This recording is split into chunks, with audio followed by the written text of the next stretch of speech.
দূরত্ব ছিল এরকম যে আমার মায়ের ততটা বেশি পছন্দ করতাম না, কারণ তার একটা সমস্যা ছিল কি, সে আমার বোনের যে হাজব্যান্ড ছিল তার সাথে একটা ফিজিক্যাল রিলেশন ছিল। মেমোরি নেই না, আপনার? আমার ছোটবেলা থেকে কোনো মনে ছিল না। শুধু এটাই মনে পড়ে যে আমার মার সাথে আমার বেশি দূরত্ব ছিল একটা কারণেই। আপনার বোনের বিয়ে হয়েছিল মানে কত বছর বয়সে? বোনের বিয়ে হয়েছিল কত বছর বয়সে এটা বলতে পারবো না, কিন্তু ওর বিয়ে ছিল ক্লাস 3-তে থাকতে। ক্লাস 3-তে থাকে আপনার বোনের বিয়ে হয়েছিল? মানে কিভাবে এটা পসিবল? আপনি কি জেনেছেন পুরো স্টোরিটা আমাদেরকে একটু বলেন তো। আমি পুরো ক্লিয়ার হয়েছে মানুষের কাছ থেকে যে আমার যে বোনের হাজব্যান্ড ছিল ওনার সাথে আমার মায়ের একটা ফিজিক্যাল রিলেশন ছিল। এটা আপনি মানুষের কাছ থেকে শুনতেন? কার কার কাছ থেকে শুনতেন? এটা আমার নানুর কাছ থেকে শুনতাম, আচ্ছা। আমার খালাদের কাছ থেকে শুনতাম। আমরা তো আমার নানুদের ফ্যামিলিতে বড় হয়েছি, আমার দাদা বাড়ি বরিশাল। আপনার সামনে কিভাবে বলতো তারা? আমি জিজ্ঞাসা করতাম যে কি জিজ্ঞাসা তার করতেন? ভাইয়া এরকম কেন করে। মার ভাইয়া এরকম কেন করে? হ্যাঁ, তখন আমারে বলতো যে তোর ভাইয়ার সাথে তোর মার সম্পর্ক আছে, প্রেম আছে। এইগুলো কারা বলতো? আমার খালা বলতো, নানু বলতো, মামিরা বলতো, এরা বলতো। তখন আমি বলতাম যে প্রেম কি জিনিস, তখন আমি ছোট ছিলাম, আমি ততটা হয়তো বা বুঝতাম না। ওকে। তো তখন আমি সবসময় চেষ্টা, যখন আপনি এগুলো শুনতেন, আপনি তো অনেক ছোট ছিলেন, আপনার ভেতরে ফিলটা কি হতো? আমার মনে হতো যে ওখানে কি হচ্ছে, ওটা কি, আমি নিজের চোখে দেখতাম, বুঝতাম। মানে আপনার সামনেই ঘটনাগুলো হ্যাঁ, ঘটতো? ঘুরতো, আমি দেখতাম দূর থেকে, মানে বোঝার চেষ্টা করতাম যে এটা কি হচ্ছে। এমনকি রুমের মধ্যে ঢুকলেও দেখতাম ওরকম অবস্থায়, কিংবা ওরকমই থাকতো। ওকে। তো আমি তখন আমার নানুরে জিজ্ঞেস করতাম, কিংবা আমার খালাদের জিজ্ঞেস করতাম যে এটা কেন হয়।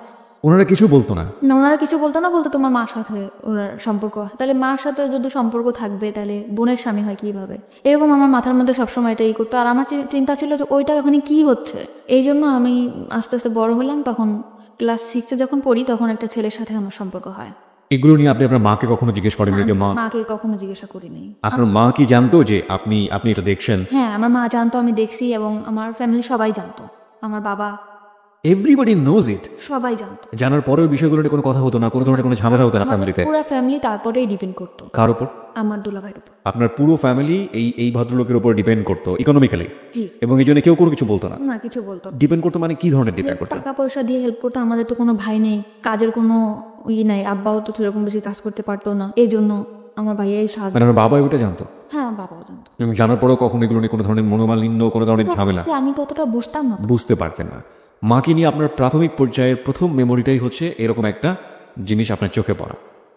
আজকের এই স্টোরিটা খুবই খুবই খুবই গুরুত্বপূর্ণ প্রিয় শ্রোতা, এবং যেটা হয়তো সমাজের অন্য কোনো লাখো মানুষের মধ্যে ওর গল্পটা মিলে যাবে না, কিন্তু একটা সন্তানের জন্য অনভিপ্রেত কোনো ঘটনা তার জীবনে কতটা ছাপ ফেলে এবং এটা শেষ পর্যন্ত কোথায় গিয়ে কি দাঁড়ায়, আমাদের সামাজিক মানসিকতার জায়গাতে আমরা যে সোশ্যাল সাইকিয়াট্রিক যে ব্যাপারগুলো আমাদের চারপাশে ঘটে যায় সেগুলো গণমাধ্যমে খুবই কম আসে।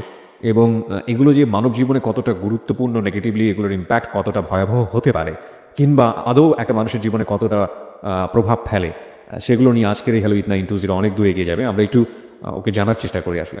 ওকে ফাইন, আপনি যেটা বলছেন যে ক্লাস 6-এ আপনি একটা ছেলের সাথে বা কোনো একটা, হ্যাঁ, আমার মামার বন্ধু ছিল সে, তো আমি তার সাথে কথা বলতাম, সব ধরনের আর কি ফাজলামি করতাম। তখন আস্তে আস্তে বললো যে তোমার আমার খুব ভালো লাগে, তোমার আমার পছন্দ। আমি বলছি, ঠিক আছে।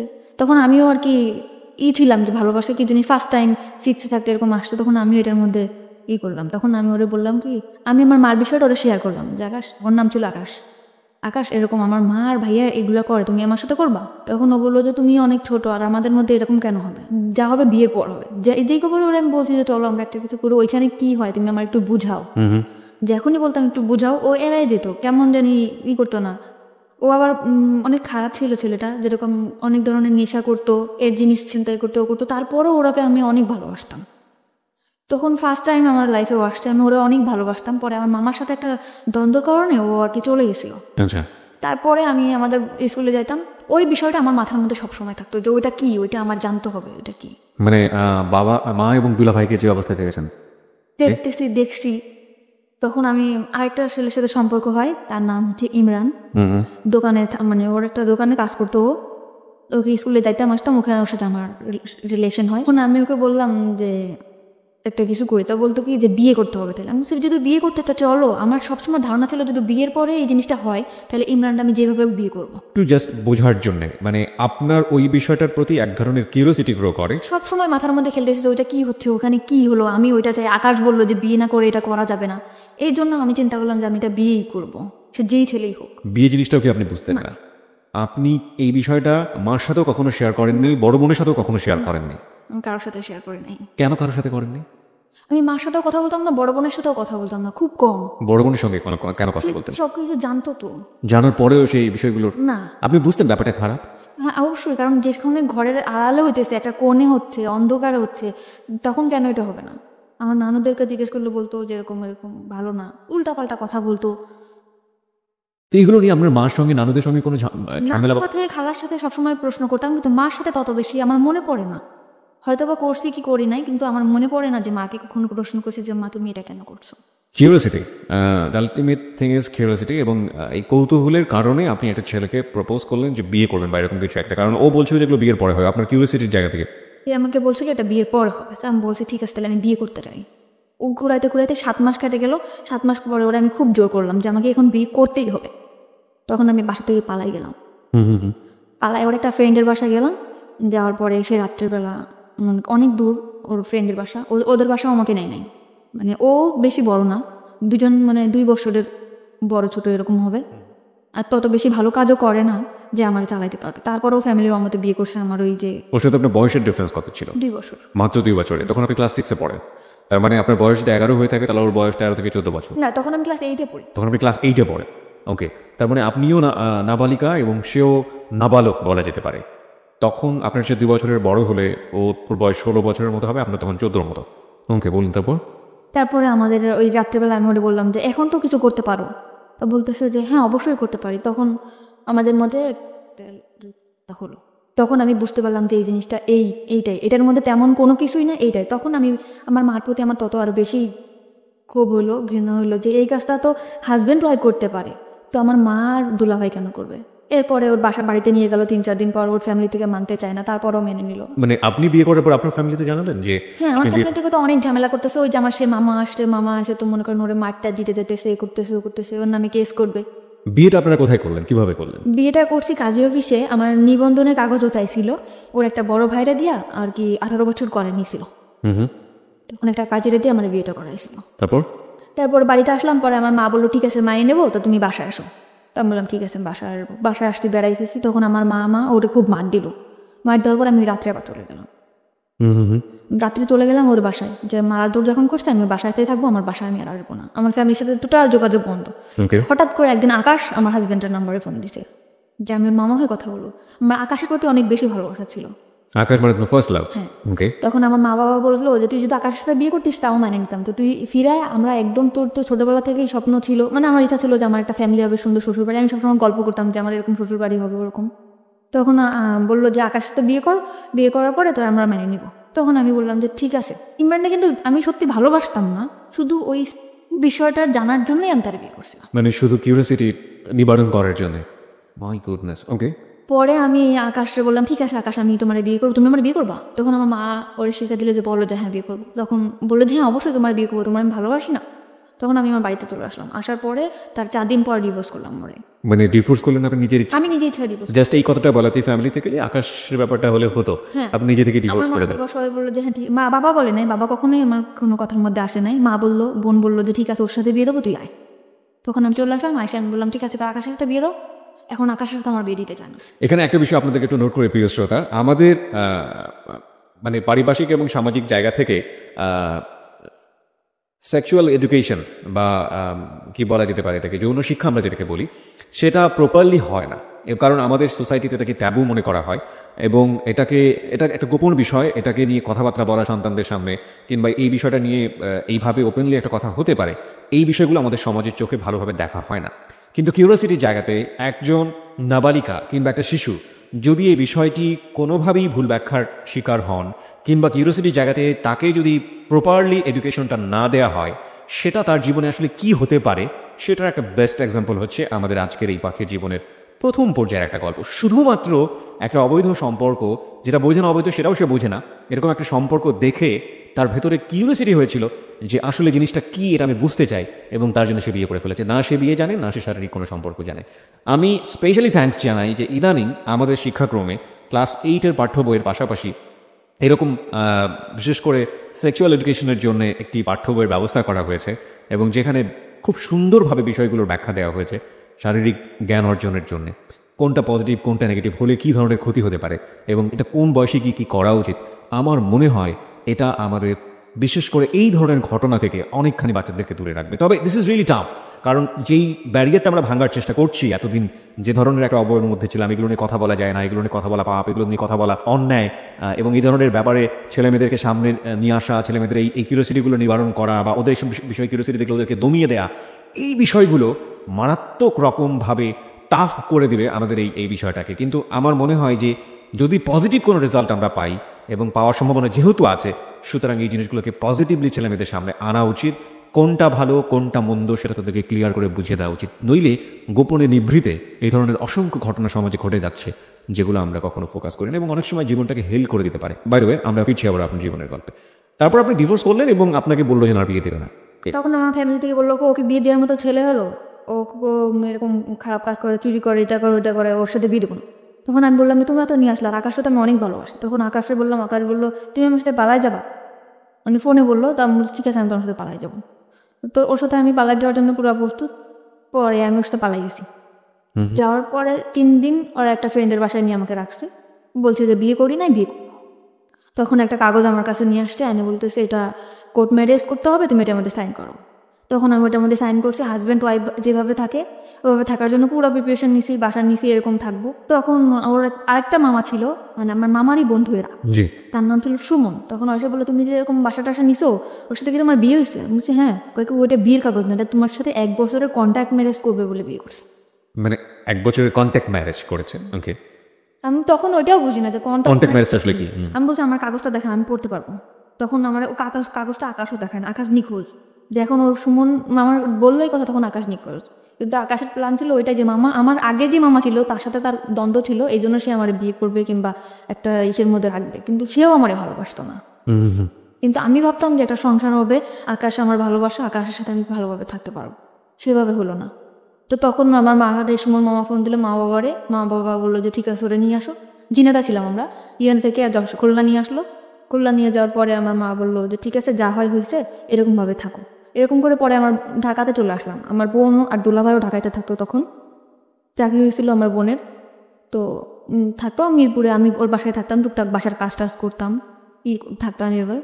তার 2 বছর পরে তখন আমার লেখাপড়া একদম বন্ধ। মানে কোন ক্লাসে থাকা অবস্থায়? 8 ক্লাস 8-এ থাকা অবস্থায় আপনার লেখাপড়া বন্ধ, এইসব ঘটনা ঘটার পরে পরপর 2টো বিয়ে। ওকে। পরে আমাকে করলো 2 বছর পরে আমার ফ্যামিলি থেকে একটা ছেলে দেখলো। আচ্ছা। ফ্যামিলি থেকে ছেলে দেখার পরে আমি 2 বছর মধ্যে ঢাকাতেও থাকতাম, খুলনাতেও থাকতাম। পরে আমাকে আনলো, বাড়িতে দেখালো, ছেলে একবার দেখেই পছন্দ করলো, 1 সপ্তাহের মধ্যে বিয়ে। ওকে প্রিয় শ্রোতা, আমরা এই জায়গাটায় ছোট একটা বিরতি নিতে চাই। আপনারা সবাই শুনছেন close up presence hello 8920 ABC radio FM 89.2 এ। আমি আরজি কিবরিয়া রয়েছে আপনার সঙ্গে, এবং আজকে পাখি তার জীবনের গল্প বলার জন্য আমাদের স্টুডিওতে। পাখিকে দেখার জন্য, কিছু বলার জন্য, ওর সাথে যোগাযোগ করার জন্য আপনারা আমাদের ফেসবুকে কানেক্টেড হতে পারেন। আমাদের ফেসবুকের ঠিকানা হচ্ছে www.facebook.com/abcradiofm89.2। এছাড়াও আপনি চলে আসতে পারেন আমার ফেসবুক পেজে। আমার ফেসবুকের ঠিকানা হচ্ছে facebook.com/kibria.rj, KEBRIA, স্পেলিংটা হচ্ছে KEBRIA.RJ, এবং পেজটিতে যাওয়ার পর আপনি লাইক দেওয়ার সঙ্গে সঙ্গে আমাদের হ্যালো 8920 মেম্বার হয়ে যাবেন। ফিরে আসছি ঠিক 3 মিনিট পর। Close Up presents Hello 8920. Close Up. The closer, the better. FM 89.2. Close Up presents Hello 8920. Close Up. The closer, the better. 3 minute পর প্রিয় শ্রোতা, আরও একবার ওয়েলকাম করছি ক্লোজ আপ প্রেজেন্স হ্যালো 8920-তে। আমি আরজি কিবরিয়া রয়েছে আপনার সঙ্গে, এবং আপনারা সবাই শুনছেন এবিসি রেডিও FM 89.2।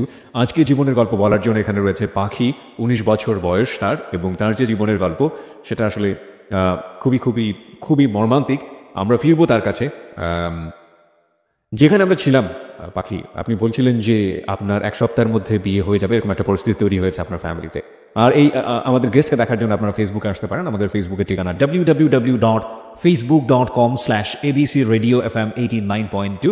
এছাড়াও আপনি চলে আসতে পারেন আমার ফেসবুক পেজে। আমার ফেসবুকের ঠিকানা হচ্ছে facebook.com/kibria.rj, KEBRIA, স্পেলিংটা হচ্ছে KEBRIA.RJ। ওকে, বলুন তারপর। তারপর 1 সপ্তাহের মধ্যে বিয়ে ঠিক হলো। ছেলে দেখার পর বললো ঠিক আছে আমার পছন্দ হয়েছে, আমি ওকে বিয়ে করতে চাই। ওকে, ছেলে কি করে? ছেলে বাড়িতে কৃষিকাজ করে। তা আমিও বললাম যে ঠিক আছে, ফ্যামিলি থেকে যখন দিতেছে আমি বিয়ে করবো। বাবা বাড়িঘর সব দেখে আসলো, বিয়ের দিনও পড়লো। হয়েও গেছে, তার বাড়িতে গেছে, মানে হয়েছে কি তার বাড়িতে গেছে, তার চাচার যে ঘরটা আছে সেই ঘরটা দেখাইছে, তার চাচার বাড়িটা দেখাইছে, মানে যখন ঘর বাড়ি দেখাবে তখন সেই চাচার বাড়িটা দিয়ে দিয়েছে। আচ্ছা তার যে মূল বাসা সেটা সে দেখাই নাই। আচ্ছা। তা আমার ফ্যামিলিও বুঝতে পারে নাই। বিয়ের পরে আমাকে উঠাইছে একটা ভাঙার ঘরের ভিতরে, ঘরটা একদম হেলে পড়ে যাবে, উপরে টালি, নিচে আছে বেড়া আছে। আমি আমার হাজব্যান্ডকে জিজ্ঞেস করলাম যে আপনাদের এই এটা কেন? তখন বললো কি চাচার বাড়ি আর আমার বাড়ি কি এক না? তখন আমি বললাম চাচার বাড়ি আর তোমার বাড়ি এক তো সেটা তো কথা না, আমার তো ঘর যেটা, আমার যেই ঘরটা আমি থাকবো সেই ঘরটা যদি ভালো না হয় আমি কেমনে থাকবো? এই ঘরটা তো এখনই আমার শরীরে পড়ে যাও। আমি বললো পড়বে না, সব ঠিক হয়ে যাবে, আমার জায়গা জমি আছে, বিক্রি করবো। তো তখন আমি মানে নিলাম চুপচাপ যে যা হোক হয়েছে, জীবন তো অনেক ভুল হয়েছে। আর আমি ম্যারিড পার্সন ছিলাম, সে আনম্যারিড ছেলে। এটা সে জানতো, তার কাছে বলা হয়েছে এটা? তাকে কিন্তু বিয়ের আগে জিজ্ঞেস করা হয়েছে যে আপনি কি ম্যারিড পার্সন, সে বলছে যে না আমি ম্যারিড পার্সন না। এবং আপনার সম্পর্কে বলা হয়েছে যে আমি নিজে তাকে বলছি যে আমি দুটো বিয়ে করেছি, আমি এরকম রিলেশন করে 2টা বিয়ে করছি। এবং কি কারণে বিয়ে করেছি কথা কারণটা বলেনি কখনো? তো বলছি যে আমি রিলেশন করে বিয়ে করছি। দুটো বিয়ে করেছি। হ্যাঁ, সেটা শুনেই আমার প্রতি হয়েছে যে বিয়ের সাথে কোনো ব্যাপার না, আপনারা দেখে আমার খুব ভালো লাগছে। ওকে। তারপর আমরা আমার বাবার বাড়ি বেড়াতে আসলাম, বেড়াতে আসার পরে এইভাবে দিন যায়। তারপরও আমি শহরে তো মানুষ হয়েছি, তারপরও আমি অনেক কিছু মিস করতাম যে এই জিনিসটা নাই, সংসারে এই জিনিসটা নাই, অনেক কষ্টে দিন যেত আমার। তার আর কোনো ভাই বোন ছিল না, সে একটাই ছেলে। ওকে। এখন আস্তে আস্তে আমার হাজব্যান্ডের মধ্যে দেখলাম পরিবর্তন। কি পরিবর্তন? সে ফোনে কথা বলে, গ্রামের ছেলে তাও ফোনে কথা। কি ব্যাপার, তুমি কার সাথে কথা বলো? বলি কথা। তারপর আমি জানতে পারলাম, অনেকভাবে জানতে পারলাম, চেষ্টা করে প্রায় 2-3 মাস পর জানতে পারলাম সে আগে একটা বিয়ে করছিল। সে আমার কাছে মাপটা পেয়েছে যে আমি বিয়ে করছি, তুমি মাপ করে দাও, আমি তোমার বলতে পারি। আমি সে বিয়ের আগে তো আমি আপনাকে জিজ্ঞেস করছিলাম, আপনি আমাকে কেন বলেন নাই? ওকে। পরে বলতেছে তোমাকে আমার এত ভালো লাগছে যে তোমার কথা যদি আমি বলতাম তাহলে হয়তো বা তুমি বিয়েটা রাজি হতাম না। আচ্ছা। তখন আমি বললাম যে ঠিক আছে, যা গেছে গেছে, আপনি ওর মেয়ের সাথে যোগাযোগ করেন না, আমি করবো না। ওকে। তারপরও মেয়েটার সাথে যোগাযোগ করে। তখন আমি বললাম খুলনাতেই রাখবো না, তোমাকে আমি নিয়ে চলে যাবো ঢাকাতে। ঢাকা আসতে গেলে কিছু টাকা লাগবে, কিন্তু আমার বিয়ের মধ্যে কোনো কিছু দেয় নাই। শাড়ি গয়না যা দেওয়া লাগে, গয়নাঘাটি কিছু দেয় না, এমনি শাড়ি, চুড়ি, লিপস্টিক এটা যা দেওয়া লাগে দিছে। এখন একটা রুলি দিছিল স্বর্ণের। তখন আমি মারে বললাম যে মা, এই রুলিটা আমরা বেশ বন্ধক রাখি, এখন ক্যাশ টাকা তো আমার কাছে কিছু নেই, বন্ধক রাখা আমি টাকাটা নিয়ে দিই, তুমি ও পরে চাকরি করে যখন টাকা ছাড়া যাবে তখন বললো যে ঠিক আছে চল বন্ধ রাখতে। বন্ধ করে যখন রাখতে গেছি তখন আঙ্কেল আমারে বলে তুমি কি দুষ্টামি করতে আসছো আমার সাথে? কোন আঙ্কেল? মানে জুয়েলারির যে আঙ্কেল। ওকে। বলছি কেন আঙ্কেল? বলতেছে যে অবশ্যই তুমি এটা এমনিটি স্বর্ণ রিয়াই না, তুমি বলতেছো এটা স্বর্ণের। আমি বলছি কেন, এটা আমার বিয়েতে দিছে, এটা কেন এমনিটি স্বর্ণ? এটা স্বর্ণের পানিতে ধোয়া, এটা 6 মাস পর কালার যাবে। তখন আমি আমার হাজব্যান্ডের ফোন দিলাম যে তুমি আমাদের মানে টাউন আছে, টাউনে আসো। তখন দোকানে নিয়ে গেলাম, যেটা কি এটা তো স্বর্ণের না। তো বলতেছে কে বলছে স্বর্ণের না, অন্য দোকানে চলো। তুমি কোন দোকানে যাবা? স্বর্ণপটির মধ্যে। পরে ওর যেই দোকানে যাইতেছে সেই দোকানে একই কথা। তখন ও মানে ওর ঘাম বের হয়ে গেছে পুরা। পরে বলতেছে কি যে মাফ করে দাও, তোমার খুশি করার জন্য এটা করছি। তাও আমি মাফ করে দিছি ওরে। আমার ফ্যামিলি থেকে মোটে রাজি না যে এরকম এখন থেকে এই ছেলে এরকম করতেছে, তা ভবিষ্যতে সে কি করবে। তখন আমি তারপরও ঢাকাতে নিয়ে আসলাম, নিয়ে আমার বোনের কাছে রেখে গেলাম, ভাইয়া ওর একটা চাকরি দিতে। ওরা চাকরি দিল। ওর আগরাতে চাকরি হতে গেলে রক্তের গ্রুপ পরীক্ষা করতে হয়, গ্রুপ পরীক্ষা করাইলো, টাকা পয়সা যা লাগে সব ভাইয়া দিল, ম্যাচ ঠিক করে দিল। ভাইয়া মানে আপনার দুলা ভাই? সেই দুলা ভাই। ওকে। মানে আমাদের ফ্যামিলিতে সে খুব কেয়ার করে। তারপরে চাকরি দেওয়ার পরে চাকরি থাকলো আমার টাকা পয়সা দেয় না।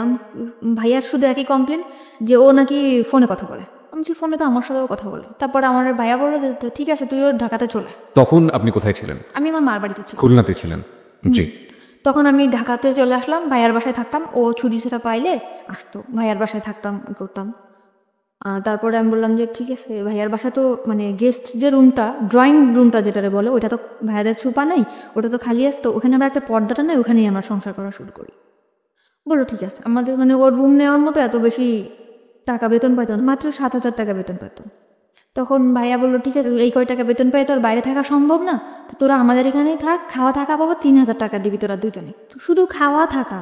এছাড়া আমি যে তার ওয়াইফ, একটা কোনো কসমেটিক বা কোনো ড্রেস এগুলা কিছুই দেয় না। তখন আমার বোন বলে যে আমার বোনটা ভালোভাবেই মানুষ হয়েছে, তো তুমি এরকম ওর কিছু দেও না কেন? বলে এটা আমাদের ফ্যামিলি ব্যাপার। তা আমি বললাম ব্যাপার ঠিক আছে, তুই কিছু বলিস না। ভাইয়া তখন আমার ড্রেস যা লাগে দেয়।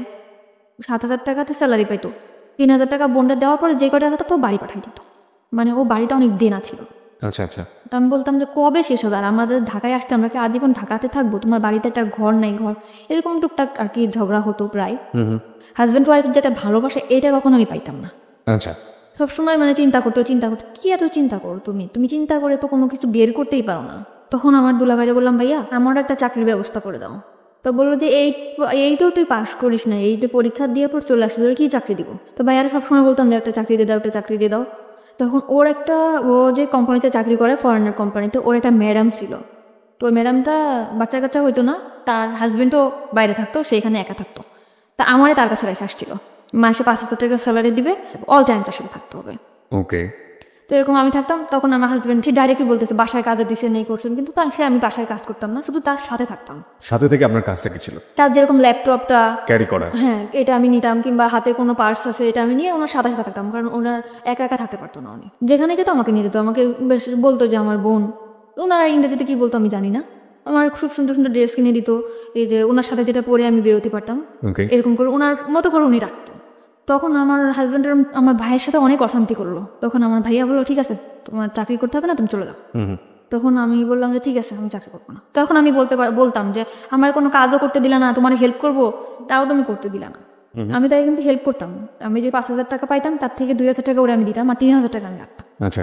তখন আমার হাজব্যান্ড বলতো যে কি এমন কাজ করতাম, মানুষের বাসায় কাজ করতাম, এরকম করে বলতো। তো আমি বলতাম এসব কথা বলবো না, আমি কি কাজ করে তুমি জানতাম। কিন্তু ওই যে ফরেনার ছিল উনি বলতো তুমি আমার সাথে 1 বছর যদি থাকো, তোমার লাইফটা পুরো আমি ওকে করে দিয়ে যাবো। ও তখন চলে আসছি যখন বাসায়, রান্না বান্না করে খাই দেয়, এরকম করে আমার হাজব্যান্ড করে কি ওই মেয়ের সাথে যোগাযোগ করে, আগের ওয়াইফের সাথে। আচ্ছা। তখন আমি বললাম যে তুমি এরকম কেন তার সাথে কথা বলো? বলে যে তার সাথে কথা বলি, কে বলছো? এরকম বহুবার আমি হাতে নাতে ধরছি, তারপরে সে স্বীকারই করে না। তারপরে আমার সাথে অনেক ঝামেলা করে, ঝগড়া করে, এই করে। পরে আমি বলছি যে তুমি যদি এরকম করে থাকো তার সাথে তুমি থাকো, আমার সাথে কোনো যোগাযোগ করে তার সাথে থাকো, যাও। এক কথা বলার সাথে সে তার কাপড় চোপড় নিয়ে আমার ভাত থেকে নেমে চলে গেছে। ওকে। যাওয়ার পরে একটা মেসেজ উঠছে, তখন আমি ফোন দিয়ে আমার ফোন রিসিভ করো না, বলে কি তুমি যদি আমার সাথে আসতে চাও তাহলে এখন আসো। আমি আমার ফ্যামিলির বললাম আমি কি করবো, তোমরা দেখে শুনে বিয়ে দিছো, সে প্রথম থেকে এরকম করতেছে, আমি কি করবো এখন? বলে তার সাথে তুমি কোথাও যাবো না, তুমি তোমার ভাইয়ের বাসায় থাকো। তখন আমি আমার ভাইয়ের কাছে, বোনের কাছে থাকতে লাগলাম। আমার এই প্রথম 2-1 দিন, 4-5 দিন, 1 মাস 2 মাস ফোন দিছে, পরে আমার কোনো ফোন দিত না। ওকে। তখন আমার ভাইয়ার বলার পরে ভাইয়ার ইটফোর্স সিকিউরিটি সার্ভিসটা আসছে, ওখানে যোগাযোগ করে আমার একটা চাকরি নিল লেডিস সিকিউরিটি গার্ডে।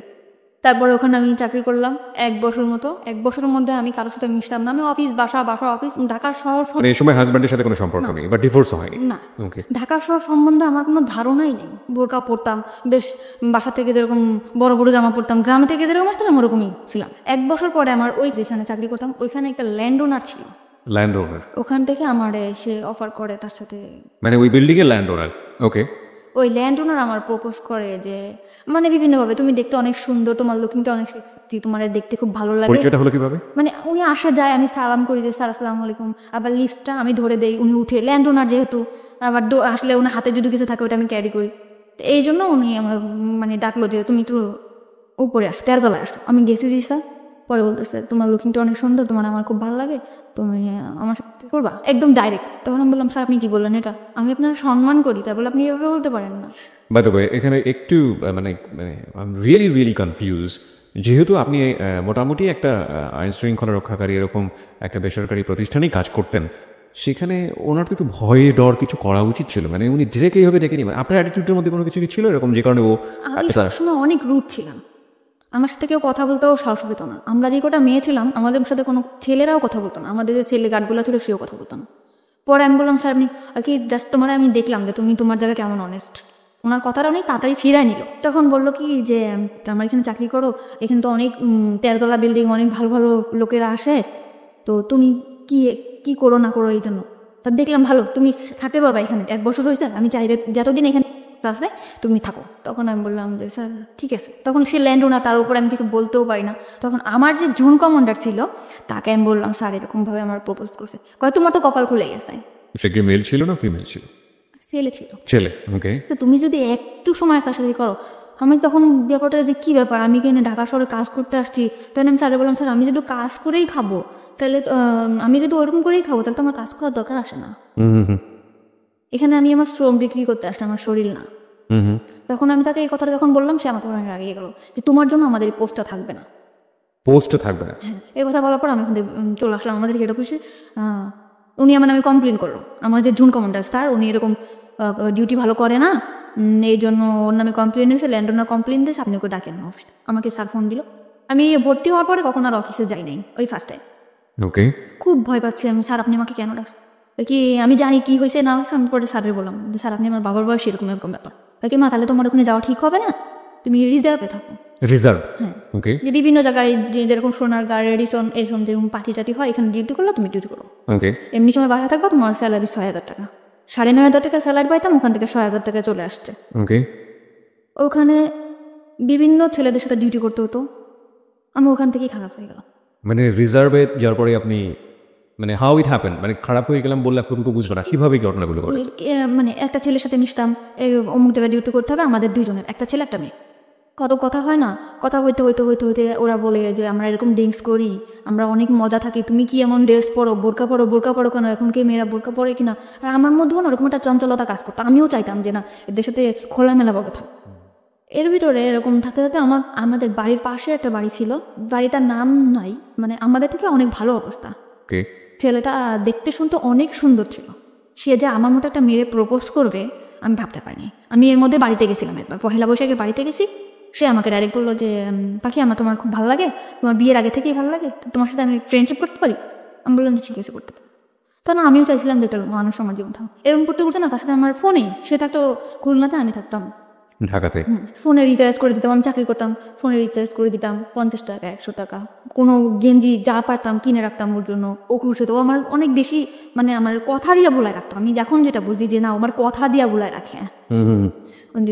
মানে বিভিন্ন রকম কথা বলতো, ও আমাকে কখনো একটা সুতাও কিনে দিত না, কিন্তু আমি চিন্তা করতাম যে ওরে কি পরলে ভাল লাগবে, কি করলে ভাল লাগবে, এটা করতাম। যেমন প্যান্ট, শার্ট, টি শার্ট, ঘড়ি এগুলো কিনতাম, বিভিন্ন উপর টাকা দিতাম। আমি যে 6,000 টাকা থেকে মানে অল্প কিছু, ধরুন 200-500, তখন ওইটাই আমার কাছে বেশি ছিল, ওরকম দিতাম। ও নিত, ও চাইতো। পরে ও মাস্টার্স কমপ্লিট করলো, তখন আমি বললাম যে তুমি ঢাকাতে আসবা, বললো হ্যাঁ ঢাকাতে আসবো। ঢাকাতে আসলো ফ্রেন্ডের বাসায়, আমরা ঢাকায় দেখা করলাম, কথা বললাম অনেক। ও সবসময় বলতো তোমার আমি বিয়ে করবো, যে আগে থেকে আমার পড়াশোনাটা কমপ্লিট হোক। ছেলেটা অনেক সুন্দর ছিল। মানে ও তো বিবাহিত ছিল? না, বিবাহিত ছিল না। একদম বিবাহিত ছিল না। আপনি সম্পর্কে সব জানতো? হ্যাঁ, আমার বাড়ির পাশে সব জেনে শুনে আমার দিকে আগাইছিল। ওকে, কিসে পড়তো ছেলেটা? তখন মাস্টার্স করতেছে। মাস্টার্স করছে, আর আপনি দেখে ক্লাস 10ও পাস করেন? না, ওকে, ঠিক আছে। তখন আমার হয়তো ওটা আবেগ ছিল, আমি বুঝতাম না যে ও যেরকম আমার দিকে আগাইছে, আমি ভাবতাম মনে হয় সত্যি সত্যিই ও আমার ভালোবাসায়। এখানে একটা বিষয় একটু নোট করছি প্রিয় শ্রোতা, আজকের স্টোরিটা এতটাই বেশি সেন্সিটিভ, আমাদের সামাজিকতার জায়গা থেকে আজকের অতিথির পুরো ফেসটুকু আমরা ফেসবুকে দেখাতে পারবো না, কিন্তু একজন মাস্টার্স পড়ুয়া একটা ছেলে একটা ক্লাস 8 পড়ুয়া একটা মেয়ের প্রতি এফেক্টেড হতে পারে কি কারণে, কতটুকু সৌন্দর্য একজন মেয়ের মধ্যে থাকলে এ ধরনের ঘটনা ঘটতে পারে, ততটুকুই সুন্দর ও আসলে, এবং অ্যাবসলিউটলি শি ইজ বিউটিফুল। কিন্তু আমরা আমাদের গল্পের জায়গাটা থেকে আমরা পারছি না ওর পুরো মুখ অবয়বটা আপনাদেরকে দেখাতে। চলুন আমরা আবারও ওর কাছে ফিরি। হ্যাঁ বলুন তারপর। কিন্তু আমি সবসময় চাইতাম যে আমার ছোট্ট একটা সংসার হোক। আমি আবারও স্বপ্ন দেখতে শুরু করলাম যে আমার লাইফে যা গেছে গেছে, ও হয়তো বা আমার এই সুন্দর একটা সংসার দিতে পারবে। বাই দ্য ওয়ে, আপনি যখন এটা বলছিলেন যে আপনি আপনার ছেলে কলেজের সাথে মিশে বিভিন্ন পার্টিতে তারপর দায়িত্ব করতেন, ওই সময়গুলো থেকে আপনি ওদের সাথে মিশে ড্রিঙ্কস না না, তখন আমি এগুলো তখনও শুরু করেন? ওরা করতো, আমি আর কি ভাবতাম যে আসলে আমি একটু করবো, এই করবো, মানে ভালো লাগতো। তারপর চিন্তা করতাম না, বোনের বাসায় থাকি, ভয় পেতাম, কিছু করতাম না।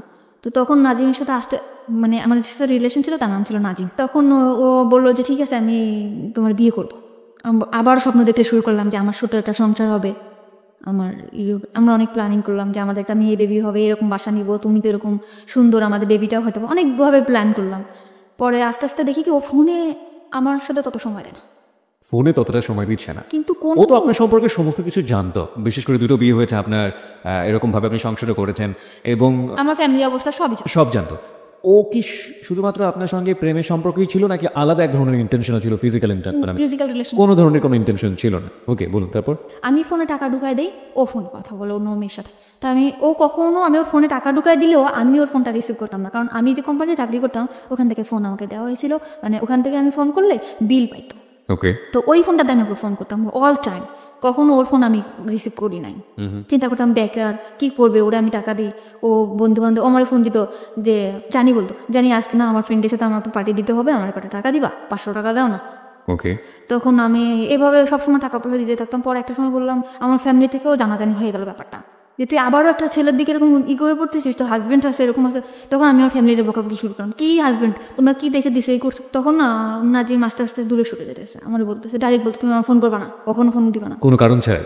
তুমি আমার সবসময় ফোর্স করো, কার সাথে কথা বলি, কি করি না করি, তুমি আমার তখন আপনার হাজবেন্ডের সঙ্গে একেবারেই আপনার যোগাযোগ অফ? একদম যোগাযোগ। বাই দ্য ওয়ে, আপনার হাজবেন্ডের নাম যেন কি ছিল? রিপন। রিপনের সঙ্গে আপনার যোগাযোগ পুরোপুরি অফ। প্রিয় শ্রোতা, আমরা জায়গায় ছোট্ট একটা ব্রেক নিতে চাই। আমরা ঠিক 12:06 ফিরবো। আপনারা সবাই শুনছেন close up presents hello 8920 ABC radio FM 89.2 এ। আজকে পাখি তার জীবনের গল্প বলতে এসছে এখানে। ওকে দেখার জন্য আপনারা ফেসবুকে আসতে পারেন। আমাদের ফেসবুকের ঠিকানা www.facebook.com/abcradiofm89.2। এছাড়াও আপনি চলে আসতে পারেন আমার ফেসবুক পেজে। আমার ফেসবুকের ঠিকানা হচ্ছে facebook.com/kibria.rj KEBRIA। স্পেলিংটা হচ্ছে KEBRIA.RJ। ফিরে আসছি ঠিক রাত 12:06।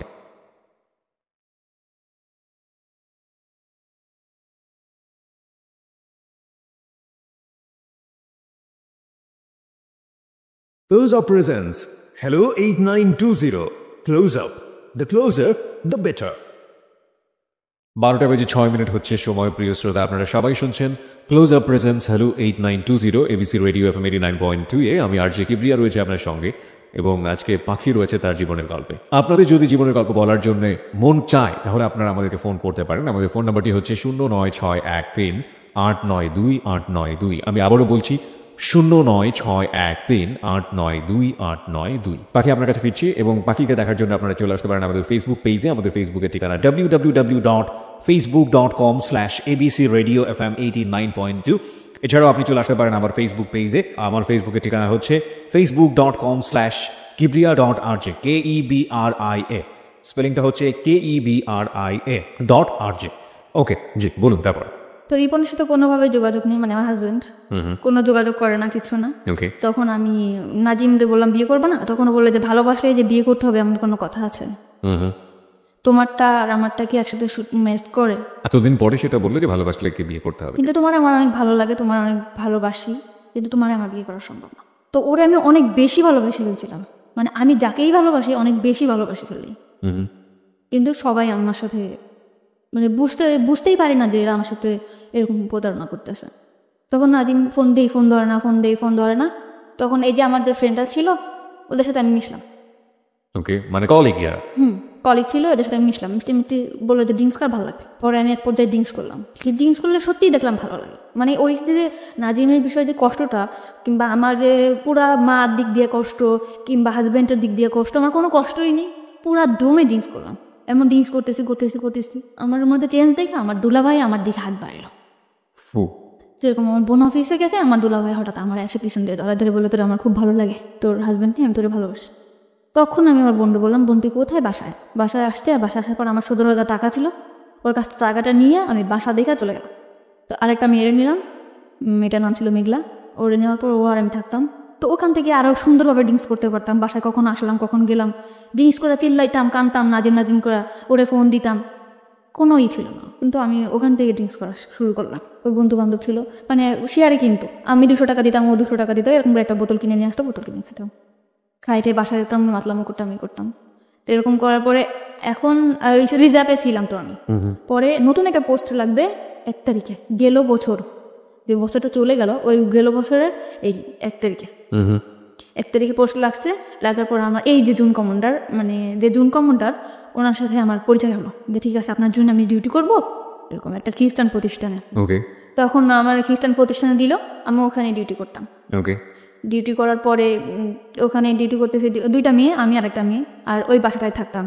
তা আমার হাজব্যান্ড আমার সব দিক দিয়ে যোগাযোগ বন্ধ ছিল, কোনোভাবেই আমার সাথে কোনো যোগাযোগ করতো না। ওকে। তা আমার যে ছাড়টা ছিল উনি আবার আমার খুব হেল্প করতো। জি। হেল্প করতো মানে কিরকম, আমি ঠিক মতো বাসায় যাচ্ছি কি না, কি করতেছি না করতেছি, এই বিষয়টা সে দেখতো। আচ্ছা। তারপর আমি ড্রিঙ্কস করতেছি, এটা অনেকভাবে বাধা দিত, পাখি আপনি ড্রিঙ্কস করবেন না। আচ্ছা।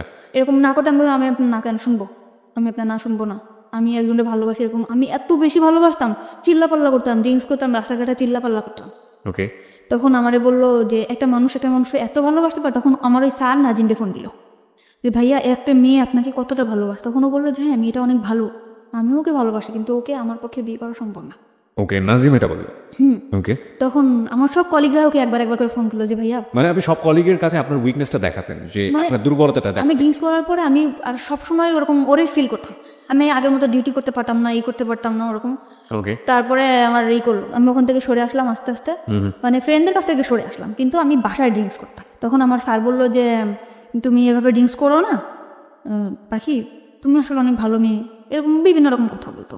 কিন্তু ওই পোস্টে আমি ঠিকমতো আবার ডিউটিটা করতাম। আমার কোনো জায়গা থেকে আমার ডিউটির কারণে কখনো চাকরিটা যেত না। ওকে, আমি ঠিকমতো ডিউটি করতাম, ডিউটি আওয়ার্সের পরে আমি উল্টাপাল্টা করতাম, যেরকম ড্রিঙ্কস করতাম, আবার বাইরে ঘুরতে যেতাম, এটা করতাম। তখন আমার স্যার আমার দিকে আগে আসলো। কীভাবে আগে আসলো? বললো যে তোমার মতো ভালো যদি আমার ওয়াইফ আমারে বাসতো তাহলে আমার মনে হয় পুরো পৃথিবীটা ওরে দিয়ে দিতাম। এই ধরনের কথা বলতো। মানে তার ওয়াইফের প্রতি অনেক ধরনের দুর্বলতা আমাকে দেখাইতো। মানে তার ওয়াইফ তার দিক দিয়ে পারফেক্ট না, সে তাকে ভালোবাসে না, সে তাকে কোনোভাবে সুখ দিতে পারে না, সে তার ছেলের দিকে যত্ন নেয় না, সে তার সংসারে কোনোভাবেই মানে মন নেই, এরকম। তখন আমি বললাম এসব কথা আমারে বলেন কেন? তখন আমার মনের মধ্যে কিন্তু নাজিমই আছে। সে মানে অফিস আওয়ারের পরে আমার নিয়ে ঘুরতে যেত, আমিও যেতাম, আমার ড্রিঙ্কস করে যেত, ঘুরতে যেত, করতো। তখন আমি খুশি ছিলাম, ভালোই ছিলাম। ওকে, তারপরে না এই হলো, ওনার ওয়াইফ যখন বাড়িতে গেছে তখন আমি আর উনি একদিন ড্রিঙ্কস করছি। উনি ড্রিঙ্কস করলে কোনো প্রবলেম হয় না, ওকে, কিন্তু আমি ড্রিঙ্কস করার পরে আমি মানে পুরো অ্যাবনর্মাল হয়ে যায়। তখন আমি চিন্তা করতাম, মানে আমার সেন্সই থাকতো না। কিন্তু ওই নাজিমকে কল করতাম, নাজিমকে কল করে এটা করতাম ওইটা করতাম, উল্টাপাল্টা চিল্লাপাল্লা করতাম। তো ওনার ওয়াইফ যখন বাড়িতে গেছে, ওনার বাসায় আমাকে নিয়ে গেছে। এটা কি আপনি জানতেন আগে থেকে যে ওর ওয়াইফ বাড়িতে আছে? তা আমি কিছু জানতাম না। আমরা কিন্তু কুড়িল বিশ্বরের একটা বার আছে, ওখানে থেকে ড্রিঙ্কসটা বাইরে এনে ড্রিঙ্কস করছি। একটা জায়গায় বসে ড্রিঙ্কস করার পর আমি অ্যাবনর্মাল হয়ে গেছি। পরে উনি ওনার বাসায় আমাকে নিয়ে গেছে।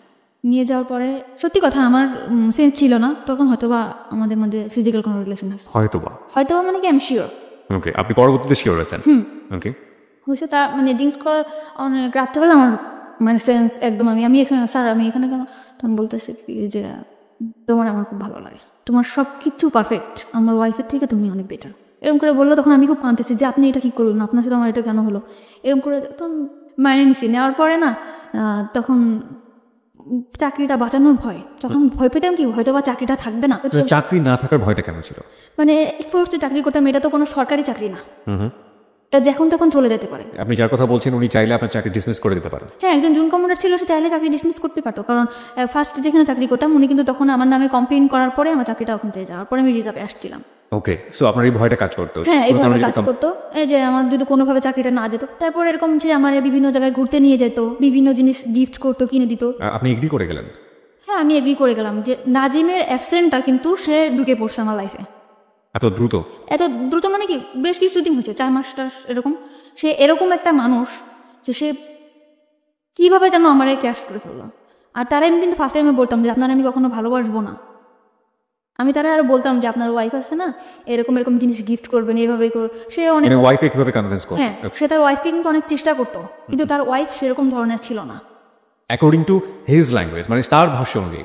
ওকে, তার কথা অনুযায়ী সেরকম ছিল না, সে পারফেক্ট ছিল না, ঠিক আছে। তারপরে এরকম আমার তখন আপনার আগের হাজবেন্ডের সঙ্গে আপনার না ডিভোর্স হয়নি। আমার আগের হাজবেন্ডের সাথে আমার ডিভোর্স ছিলই না। আমার হাজবেন্ডের সাথে আমার কোনো যোগাযোগও ছিল না।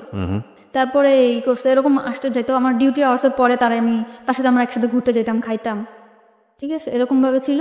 সে এরকম আস্তে আস্তে আমার একদম অনেক কাছে চলে আসলো। সে মনে করেন আমার ডিউটি আওয়ার্সের পরে আমার না দেখলে পাগল হয়ে যেত, যেমনি হোক আমার বোঝাতো। সে চলে আসতো, কোথায় চলে আসতো? অফিসের ওখানে চলে আসতো, আইসা আমার নিয়ে বাসায় নামায় দিয়ে আসতো। যেহেতু সে একজন অফিসার এবং তার আন্ডারে তো অনেক এমপ্লয়ি কাজ করে, বাকি সবাই বুঝতো না ব্যাপারটা, এবং তার জন্য এটা প্রেস্টিজিয়াস না? দূরে থাকতো অফিস থেকে, মনে করেন এখান থেকে 10-5 মিনিট হাঁটে যাওয়া লাগবে, এরকম এতটা দূরে থাকতো সে আমার রিক্সায় যাইতে কষ্ট হবে দেখে সে রেগুলার, একটা ভাঙা রোড ছিল, ওই ভাঙা রোডের রেগুলার আমার জন্য বাইক নিয়ে দাঁড়ায় থাকতো। ওকে ওকে, ওখান থেকে আমাকে নিয়ে ওখানে নামায় দিয়ে আসতো, এরকম রেগুলার দিয়ে আসতো। তারপরে আমি বুঝলাম যে আসলে সে আমাকে অনেক ভালোবাসে, অনেক ভালোবাসে। তারপরে আমি আস্তে আস্তে ওনার প্রতি দুর্বল হলাম। তখন আমি দেখলাম যে না, তার ওয়াইফ তার প্রতি না, তখন আমি তার প্রতি দুর্বল হলাম। ও দুর্বল করে ফেলছিল আমাকে, এমন মানে ওয়াইফ তার প্রতি ডিভোটেড না, এটা তো তার ল্যাঙ্গুয়েজ ছিল, তার ছিল। আর আমিও বুঝতাম। কিভাবে বুঝতেন? মানে সে যখন ফোনে কথা বলতো, মানে তার ওয়াইফের বলতো একটু পানি দাও তো, তুমি নিয়ে খাও। এটা আপনি ফোনে শুনতে পাতেন? হ্যাঁ, এটা আমি শুনতে পেতাম। তুমি নাও কিংবা এদিকে আসো তো, মানে আমি শুনতাম। তার ফ্যামিলি সম্পর্কে আপনি কতটুকু জানতেন? শুধু ওই ওয়াইফের বদনামই জানতেন নাকি আরো কিছু জানতেন? না, ওয়াইফের ওইটুকু জানতাম, তার ফ্যামিলিটা অনেক বেশি ভালো ছিল। কিরকম? সে তার রুমে সে অনেক দিক দিয়ে তার ওয়াইফের সুখে রাখছিল, কিন্তু সে যে তার ওয়াইফ, সে কখনো মনে করতো না যে আমার হাজবেন্ডের সুখে আমি সুখী। সে মনে করতো তার সুখই তার সুখ, হাজবেন্ডের যে একটা জিনিস, এই জিনিসটা যে আমার, সে এটা ভাবতো না। এটা তো তার ভাষ্য অনুযায়ী, আপনি তো তার পরিবারের মধ্যে ঢোকেননি, কখনো আমি তার এভাবে যেয়ে দেখি না, দেখেন নাই, সে তার যেভাবে বলেছে আপনি সেটা সেভাবে বোঝার চেষ্টা করেছেন। এভাবেই। ওকে ওকে। তারপরে এরকম কয়েক মাস গেল, যাওয়ার পরে তখন এই কয়েক মাসের মধ্যে আপনারা কি কি করছেন? হ্যাং আউট করছেন, বাইরে ঘুরে বেড়াচ্ছেন, ডেট করছেন, রুম ডেট করছেন জি কন্টিনিউয়াসলি? জি কন্টিনিউয়াসলি। একবারের জন্য মনে হয়নি যে অন্যায় করছেন? অন্যায় ফার্স্টে মনে হচ্ছিল, পরে মনে হলো যে না, আমার লাইফটা কি, আমার তো ওই নোংরা জায়গা থেকে উঠায় নিয়ে আসছে। আমি যে ড্রিঙ্কস করতাম, আজে বাজে ছেলেদের সাথে আমি মিশতাম, আমি যে খারাপ হি অলসো ড্রিঙ্কস, সেও তো সে কিন্তু আমার জন্য ড্রিঙ্কস করতো, সে কিন্তু ফার্স্টে ড্রিঙ্ক করতো না। মানে আপনাকে এখানে থেকে নিয়ে আসার জন্য যে কোনো ভাবেই হোক না কেন, আপনার যে রাস্তায় আছেন সেই রাস্তায় আগে পা দিয়েছে, তারপর ওখান থেকে সরিয়ে আসার চেষ্টা। আমাকে বিভিন্ন ছেলেদের সাথে আমি মিশতাম, বিভিন্ন ছেলের সাথে আমি ভালো কোনো ড্রেস পরতাম না, যেরকম জিন্স টপস এগুলো পরতাম। ওকে, জিন্স টপস, ওকে। হ্যাঁ, এইগুলো থেকে সে আমার বাইক করছে, ভালো ভালো ড্রেস কিনে দিছে, বড় বড় হাতার জামা বানায় দিছে, যে এগুলো পরো না, খারাপ বলবে মানুষ। মানে আমার মধ্যে একটা চেঞ্জ আনছে সে। আমি যেরকম আগে রাস্তায় বেরোলে মনে হতো যে না, এই ছেলের সাথে দুষ্টামি করবো, কথা বলবো, এরকম আমার আর মনে হয় না। বাই দ্য ওয়ে, আমার একটা প্রশ্ন আছে। ছেলেটা যদি আপনাকে এতটাই ভালোবাসবে, তাহলে প্রথম দিন নিয়ে কি কেন এই ধরনের শারীরিক সম্পর্ক করলো? সে তো অন্যভাবে আপনাকে প্রপোজ করতে পারতো। এটা হয়তো বা তারও ইচ্ছে ছিল না, এটা আমি আসলে জানি না। কখন আপনি তাকে জিজ্ঞেস করেছেন পরবর্তীতে যে তুমি আমাকে যেহেতু লাভই করো, তাহলে কেন এটা করলে? করছিলাম। আপনি তাকে বাধ্য করেছেন অ্যাকর্ডিং টু হিজ ভয়েস, মানে সে এটা বলেছে? সে বলেছে তুমি আমাকে বাধ্য করছো, আমি একটা পুরুষ মানুষ, আমি আনকন্ট্রোল হয়ে গেছি। বাধ্য করেছে বলেন? আপনার অ্যাটিটিউডের মধ্যে এগুলো ছিল? হ্যাঁ, আমি হয়তো বা কিছু করছি, কিন্তু এটা আমার, বললাম না, আমার তখনও সেন্স নাই। আমি you are not in sense. Okay, তারপর? ঠিক আছে, এরকম বলার পর তখন আমি একটা বাসা নিলাম। বাসা নিলেন মানে ওই বাসাটা ছেড়ে দিলাম। আমি আগে যে বাসাটা থাকতাম ওই বাসাটা ছেড়ে বেশ দিলাম। কয়েকজন ফ্রেন্ড মিলে থাকে? হ্যাঁ, তখন আমি আলাদা একা একটা বাসা নিলাম। এক একটা বাসা কি ওর সিদ্ধান্ত অনুসারে নিলেন, নাকি আপনি একা একা নিজে নিলেন? একা বাসাটা কেন প্রয়োজন হলো? ওর জন্য, আমি ওর একটা সময় কাটাবো, আমরা হাজব্যান্ড ওয়াইফ থাকবো, বিয়ে করব। বিয়ে করার কথাও আপনাকে বলেছে? হ্যাঁ, অল টাইম আমারে বলতো, যে আমি বলতো হ্যাঁ বিয়ে করবো, সমস্যা কি, তুমি আমার ওয়াইফ, সব জায়গা বলতো। ওর কখনো ভয় থাকতো না যে না আমি একটা জায়গায় বলবো আমার ওয়াইফ, কখনো আমার নিয়ে ঘৃণা করতো না। ও বলতো যে তোমার আমি একটা পচা নর্দমা থেকে ওটা নিয়ে আসি, তুমি আমার কাছে একটা পবিত্র। ও আপনার পাস্ট সম্পর্কে জানতো, অতীত সম্পর্কে জানতো, সব, আমার পুরা ফ্যামিলির ডিটেলসও জানতো, মা বাবা ভাই বোন সব জানার পরেও আমার প্রতি অনেক বেশি দুর্বল হয়েছে। তো এরকম করে সবসময় বলতো, অনেক অনেক লাভ করতাম। বাসা নিলেন কোথায়? বাসা নিলাম অফিসের পাশেই। অফিসের পাশেই? আপনার কলিগরা জানতো যে এই ধরনের সম্পর্কে আপনি ওদের জড়াতেন? পুরোপুরি সিক্রেট ছিল বিষয়টা? পুরোপুরি সিক্রেট। আমার সবাই জানতো আমার হাজব্যান্ড আছে, আমার একটা বেবি আছে, বাচ্চা, মেয়ে বাচ্চা, এটা জানতো। আমিও সবসময় ফেস করতাম যে আমার একটা বেবি আছে, মেয়ে, এরকম করে ফেস করতাম। তো ওরকম বাসায় আসতো যাইতো, সবাই জানতো আমার হাজব্যান্ড। তো আমাদের মধ্যে না বিয়ে একটা সময় কাজে অফিসেও নিয়ে গেছে আমাকে। কাজী অফিসে নিয়ে গেল? হ্যাঁ, চলো বিয়ে করবো। গেছি, তখন আমার ডিভোর্স হয় নাই। তখন কাজী অফিস থেকে বললো যে ওনার তো ডিভোর্স হয় নাই, 3 মাস, ডিভোর্স হওয়ার 3 মাস পর বিয়ে করতে হবে। এ কথা বলার পরে বলতেছে যে তাহলে কি করবো? তখন আমি বললাম যে ঠিক আছে, আমি ফ্যামিলির সাথে কথা বলি, মা বাবার সাথে বলি যে আমি ডিভোর্স করবো। আপনি কি জানতেন যে উনি যদি আপনাকে বিয়ে করতে চায় তাহলে ওনার আগের ওয়াইফের পারমিশন লাগবে? হ্যাঁ, না, এটা আমি জানতাম না। এটা আপনি তখন জানতেন না, তখন এটা আমি জানতাম না। Okay. তখন আপনি তখন কখনো কি প্রশ্ন করেছেন যে তুমি কি আমাকে বিয়ে করতে চাচ্ছ, তোমার আগের ঘরের কি হবে, আগের সংসারের কি হবে? মানুষের 2টা বউ থাকে না, এটা অ্যান্সার দিত মানুষের, আমি যদি চালাইতে পারি, আমাকে 2টা বউ থাকতে পারে না, আর আমি তো এটাই আপনি তো একটা সংসারের স্বপ্ন দেখতেন, সুন্দর একটা সংসার যেখানে আপনার বিচরণ থাকবে, সুন্দর একটা ঘর, সেখানে আরেকজন মানুষের শেয়ার আছে, এটা মানতে পারতেন? এটা হয়তো বা মানতে পারতাম না, কিন্তু তখন আমি এমন একটা অবস্থায় ছিলাম, ওরে পাওয়ার জন্য সবকিছু করতে রাজি। ও 2টা কেন 5টা বউ থাকবে, ও তো আমারও সময় দিতেছে। ও তো আমারই সময় দিতেছে। হ্যাঁ। This is very important part, প্রিয় শ্রোতা। আমরা বারবারই বলি, মানুষের যখন খুব ডিজাস্টার মোমেন্ট যায়, সেই সময়টাতে আসলে যে কেউ যখন পাশে এসে দাঁড়ায়, ইভেন একজন শত্রুও যদি, অতীত জীবনের একজন শত্রুও যদি পাশে এসে দাঁড়ায়, সেই মানুষটাকে অদ্ভুত রকমের ভালো লাগে। কিন্তু সেটার মধ্যেও যে এক ধরনের জটিলতা থাকে, সেটা ভবিষ্যতে একসময় মেঘ কেটে যাবে, আকাশ পরিষ্কার হয়ে যাবে। তারপর এই মানুষের যে কন্ডিশন, ফ্যামিলি কন্ডিশন বা এই মানুষের যে অবস্থা, সেটা আসলে আমার জীবনকে কতটা প্রভাবিত করতে পারবে ইন এ পজিটিভ সেন্স, ওই জিনিসটা কিন্তু মাথার মধ্যে কাজ করে না। আর ওর একটা ব্যাকগ্রাউন্ড কথা আপনারা চিন্তা করবেন, ও তখন বয়স খুব বেশি হলে 17 থেকে 18, এবং ওর এডুকেশন, ওর ফ্যামিলি ব্যাকগ্রাউন্ড, ওর যে অবস্থা, সব কিছুর জায়গা থেকে এটা অত্যন্ত লোভনীয় মনে হয়েছে ওর কাছে। সব দিক থেকে মেন্টালিও অনেক বেশি ডিপেন্ডেন্ট হয়ে গেছে। আর ফিজিক্যাল ব্যাপারটা তো ওর জন্য কি, সেটা ছোটবেলা থেকে যারা শুনছেন একেবারে প্রথম থেকে তারা বুঝতেই পারছেন। হ্যাঁ, বলুন। তারপর তখন বাসা নিলেন? তো কাজী অফিসে কাজী আমাদের বললো যে তোমার বিয়ে তো করতে হবে, বিয়ে তো করবা, আজ করো 3 মাস পর করবো। কিন্তু সবচেয়ে বড় কথা হলো মানুষের শরীর, লোক দেখানো বিয়ে এবং ইসের বিয়ে থেকে, কাগজে কলমে বিয়ে, হাদিস মোতাবেক বিয়ে, যেটা থেকে সবচেয়ে মনের বিয়েটাই বড়। এটা হলে না, তখন আমি এটার মধ্যে কাজ করতে, যে আমাদের তো মনের বিয়ে তাহলে হয়েই গেছে, বিয়ে করবো। আর ও যেখানে যাবে, আমার ওয়াইফ, সব জায়গায় বলতে আমার ওয়াইফ, আমি বলতাম আমার হাজব্যান্ড। আমার নাম কিন্তু ইসলাম ছিল না, আমি কিন্তু ইসলাম দিছি। কেন ইসলাম, মানে আপনি আপনার রিলিজন কি? আমার হচ্ছে আক্তার। মানে আপনি ধর্ম তো ইসলাম, হ্যাঁ ইসলাম, ইসলাম কেন দিলেন? ওর নামের সাথে ইসলাম আছে এই কারণে, তার নামটার শেষে ইসলাম আছে, যে কারণে আপনি ইসলাম যোগ করে নিয়েছেন। ওকে, তখন থেকে কিন্তু আমার নামের পিছনে ইসলাম যোগ করলাম এবং সে নাকফুল, এই যে নাকফুলটা তার দেওয়া, যে আমাদের বিয়ে হয়েছে এভাবে। ও নাকফুলটা সে আপনাকে গিফট করলো? হ্যাঁ, সে আমাকে গিফট করলো। ওকে, তো নাকফুলটা গিফট করলে, যে হাজব্যান্ডের নাকফুল থাকে, আমি নাকফুল পরলাম। দেন বাসা যেরকম, আমার বাসাটা সবসময় গোছানো গোছানো থাকতো, সে যেরকম পছন্দ করতো সে কিন্তু অনেক বেশি পছন্দ করতো যে আমি যাতে সবসময় টিপটাপ গোছানো গোছানো থাকতাম। এরকম আমি সবসময় গুছাই গাছাই রাখতাম। আর বাসার ফার্নিচার গুলো কি সে কিনে দিল? আমার বাসার যা কত টাকা ভাড়া ছিল বাসা? 5,500 টাকা। ওকে, তো এরকম সব কিছু সে কিনলো, টিভি, তারপরে আপনার যা যা সংসারে যা যা লাগে সব সেই কিনলো। মানে সে আরেকটা সংসার করলো এখানে নতুন করে। ওকে, তাকে দেখে কখনো বোঝা যাবে না যে সে কখনো আমার ভবিষ্যতে ঠকাবে। ঠিক আছে, এরকম করে থাকলাম কিছুদিন। থাকার পরে আমি আবারও, মানে আমি এটা থাকলেও না, আমার ফ্যামিলিতে হয়েছে এর মধ্যে একটু মিস করছি। এর মধ্যে আমার ফ্যামিলিতে টুকটাক জানাইতাম যে আমি তোমাদের আমার আর কোনো দরকার নেই। মানে আমার ফ্যামিলিতে আমি খুব বেশি অহংকার করা শুরু করলাম তখন। কেন অহংকার করলেন? যে আমার ওইরকম, না আপনার কিরকম চিন্তা কখনই কাজ সবসময় কাজ করতে যে আপনি ফ্যামিলি থেকে ডিটাচড হতে চান, ফ্যামিলি থেকে নিজের মতো করে একটা? আমরা চাইতাম যে আমার ফ্যামিলি থেকে আমি দূরে চলে যাই, আমার ফ্যামিলিটা আমার পছন্দ না। ওকে, তা আমি বলতাম যে আমার এখন তোমাদের পর আমার আর ডিপেন্ড করতে হবে না, আমি এখন আমার মতো করে থাকতে পারবো।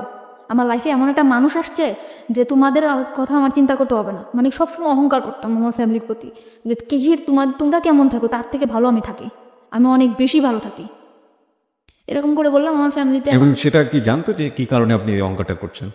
হ্যাঁ, তারা আমার প্রশ্ন করতো যে কেন এরকম করো, তুই বিয়ে করছো? হ্যাঁ, মানে আমার ফ্যামিলিতে আমি বলতাম যে আমি বিয়ে করছি, আমি ভালো আছি। আমার বাসা আমার বোনও চিনতো না, আমার মাও চিনতো না। বলতে না কখন? না, বলতাম ভালো আছি। ওকে, আর বলতাম ভালো আছি, এই জন্য তারা কখনো চাপও দিত না যে না আমি ভালো আছি। ওকে, আর আমার গার্জিয়ানটা তত বেশি শক্ত ছিল না যে অন্যান্য বাচ্চারা যেরকম দূরে থাকলে মারধর করে একটা জায়গায় আনে, আমার মনে হয় ওরকম কখনো আমি পাই নাই, শক্ত গাইডেন্স। শক্ত গার্জেন আমি পাইনি। কিন্তু ও আমার অনেক বেশি শক্ত গার্জেন। ওর পারমিশন ছাড়া আমি কখনো বাসার থেকে নামতাম না, কখনো কোনো কারোর সাথে যোগাযোগ করতাম না।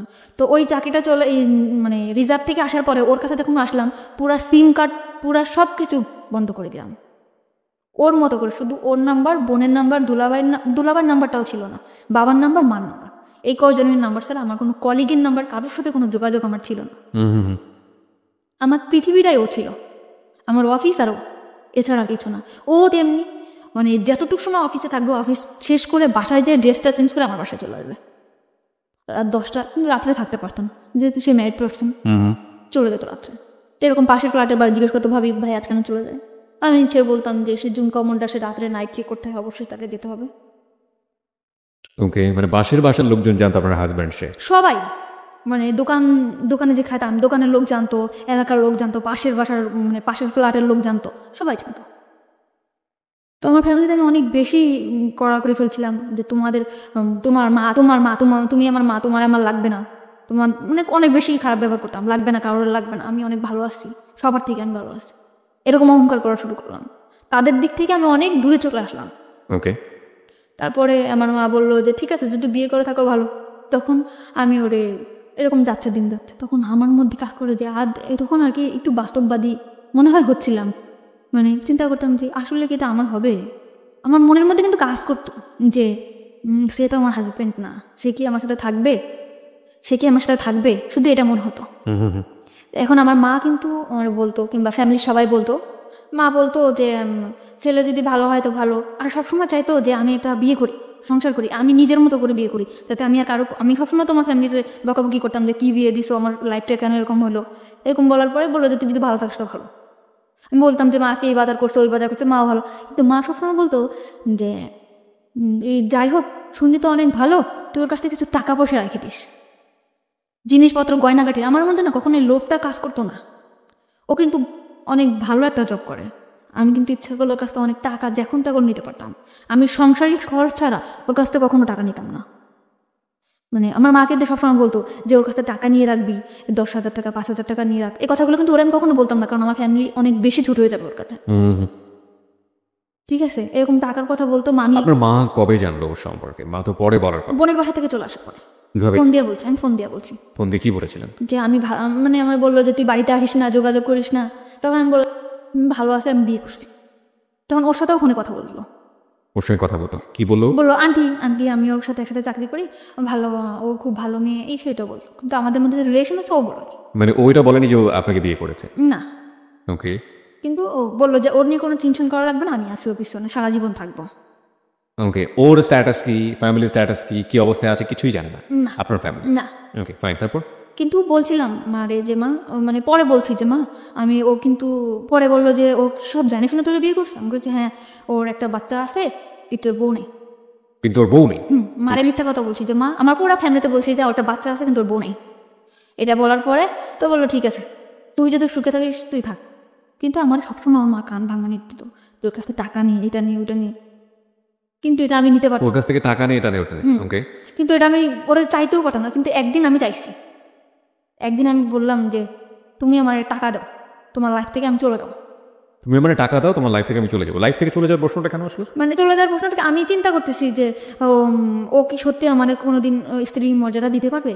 আমরা যেখানে একটা জায়গায় চাকরি করি সবাই তো জানে যে আমি কোন জায়গা থেকে আসছি, আমি ড্রিঙ্কস করছি সবার সাথে, ওর যে একটা রেকর্ড এটা তো খারাপ হবে অফিসে। Okay, very good, very good, very good thinking. তারপর? ঠিক আছে, ওর যে একটা মানে যে পজিশনে আসছে সবাই তো ওরা অসম্মান করবে। হ্যাঁ। তো আমি যদি এরকম একটা জায়গা থেকে আসছি, আমার লাইফে এত দুর্ঘটনা, সবাই কি ভাববে? তা আমি ওর লাইফ থেকে চলে যাবো। এটা আপনার মধ্যে সেন্স করেছে নাকি ওর আচরণের মধ্যে জিনিসগুলো ছিল? কখনো আচরণ চেঞ্জ হয়নি, ও কখনো আমার দূরে সরাইতে চায় না। আমি সবসময় বলতাম আমি চলে যাবো, থাকবো না, আমি তোমার সাথে থাকবো না, এটা বলতাম। ওকে। আর আমার মধ্যে কাজ করতে হচ্ছে আমার সাথে তো বিয়ে হয়নি, আদৌ কি থাকবে? সবসময় দুর্বলতা। না, একটা জিনিস আমি বুঝতে পারছি, সেটা হচ্ছে যে আপনি নাজিমের সঙ্গে তখন তো আপনি চাইলে ডিভোর্স দিতে পারতেন, যেহেতু আপনাকে বিয়ে করতে চাচ্ছে। আপনি ডিভোর্সটা কেন দেননি? আপনি কেন ডিভোর্স দেননি? আমি চাইছিলাম যে সে ডিভোর্স দিক। নাজিম আপনাকে ডিভোর্স দিক? নাজিম না, রিপন। সরি, রিপন আপনাকে ডিভোর্স দিক? হ্যাঁ। রিপন আপনাকে ডিভোর্স আর ওর দিয়ে আপনার লাভটা কি? না, আমি ওর প্রতি আমার কোনো ইয়েই ছিল না। তো তাহলে আপনি কেন দেননি? ওর প্রতি মানে ওর পিছনে আমি চিন্তা করতাম যে ওর পিছনে আমি এক সেকেন্ড নষ্ট করি, ওইটাই আমার নষ্ট। ডিভোর্স টিভোর্স যা হয় হোক। কিন্তু আপনার তো এই ভদ্রলোককে পাওয়ার জন্য, বিয়ে করার জন্য আপনার অন্তত আপনার জায়গা থেকে পথটাকে ওপেন মানে খোলাসা রাখতে হবে। সেই জায়গাটা থেকে তো আপনাকে সিঙ্গেল স্ট্যাটাসে আসতে হবে। আপনি তো কাগজে কলমে তখনও কারো না কারো বিবাহিত বউ। তো আপনার কখনো মনে হয়নি যে আপনি ওকে ডিভোর্স দিয়ে দিবেন, রিপনকে ডিভোর্স? তো বহুবার মনে হচ্ছে যাই ডিভোর্স করি, আবার মনে হচ্ছে না করবো, সমস্যা কি? কিন্তু ওইভাবে যদি আমি জানতাম যে আসলে আমাদের অমুক ডেটে বিয়ে, কিংবা আসলে বিয়েটা মানে ফিক্স করা যদি থাকতো তাহলে আপনি এরকম একটা, কিন্তু আসলে বিয়ের ব্যাপারটা খুব ইমোশনাল ছিল, চলো করে ফেলি, তারপর আবার করবো, তারপর আবার যা সেরকম অবস্থায় চলে যাওয়া। ওকে, মানে সিরিয়াস ছিলেন না আপনার আলটিমেটলি। ইমোশন যখন আসতো তখন সবকিছু করে ফেলবো, ইমোশনটা থেমে গেলে আবার আগের জায়গায়। Very important. ওকে, তারপর? তখন আমি ওরে বললাম যে আমি তোমার লাইফ থেকে চলে যাবো। তখন ও বললো কেন চলে যাবা? আমি বলছি, থাকবে না, কারণ এইভাবে হয়, তুমি কখনো আমার সাথে রাত্রে থাকতেছো না, তুমি আমার বিয়ে করতেছো না, আমি এইভাবে কি সংসার জীবন হয়? আমার একটা সংসার নয় এটা। তখন ও বললো যে তুমি আমার লাইফ থেকে চলে যাও, তুমি টাকা চাচ্ছ, তুমি টাকা নিবা, কিন্তু এই বাসায় থাকবা, তুমি এই বাসা থেকে কোথাও যেতে পারবা না। ও টাকার নিয়ে আপনাকে প্রশ্ন করেনি যে তুমি টাকা দিয়ে কি করবা? কোনো দিনও প্রশ্ন করেনি, কোনো প্রশ্ন সে করেনি। টাকা চাচ্ছ, টাকা নিবা। হ্যাঁ, টাকা চাচ্ছ, টাকা